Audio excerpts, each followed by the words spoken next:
So, we're going to prepare for pinaupong manok. So, ito na po yung ilalagay natin sa loob ng manok. Ginger, garlic, onions, salt, a little salt, nor cubes, and tanglad or the lemon basil. Hello mga guwaps. So, we're going to put the spices inside the chicken para sa ating pinaupong manok. Bakit kaya tinawag itong pinaupong manok?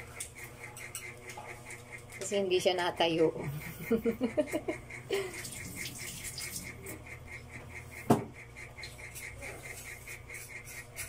Lalagay lang natin sa loob yan. Lahat ng mga spices. We're going to put it inside the chicken with matching lemon basil para pampabango itong mga guwaps.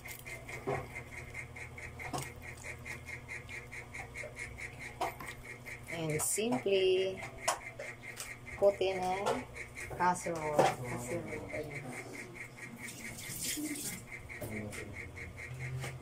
Bali, dalawa yung gagawin natin mga guwaps na pinaupong manok.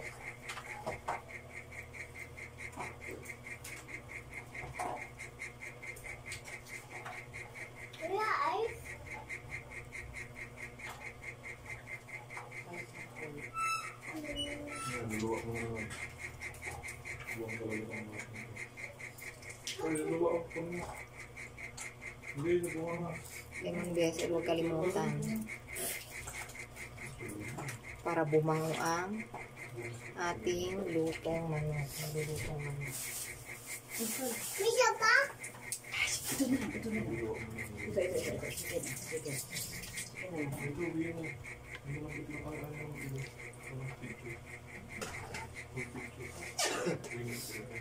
Iwatannya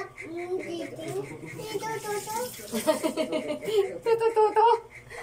Oh, eto na. Lagyan natin ng konting soy sauce.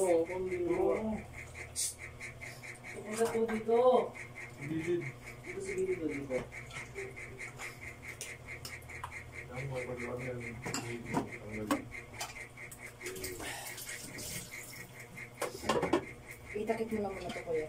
Yan. Hindi rin naman naman. Para marami. Kasi kaya yung screwdriver ko. So, kita ko sa inyo.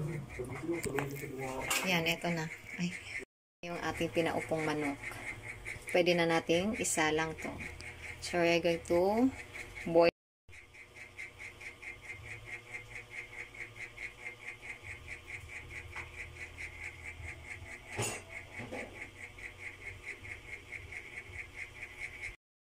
Mga kadorabels. Ilalagay natin to sa ating manok na pinaupo. Para daw mabilis luto. Bibiakin na natin.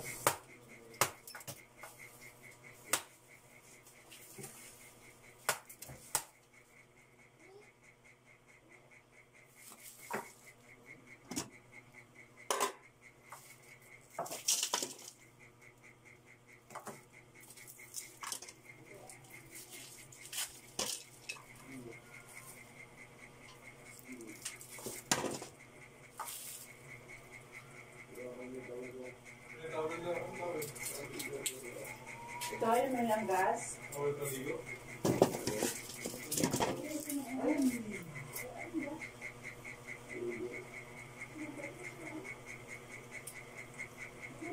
Waps, nilagyan natin ng ice yung ating pinaupong manok para mabilis daw maluto. Mga kadorabels, ito na po yung ating pinaupong manok. Hindi ko alam kung ano sa English yung pinaupong manok, mga kadorabels. Turuan nyo muna ako kung anong tawag dito sa English.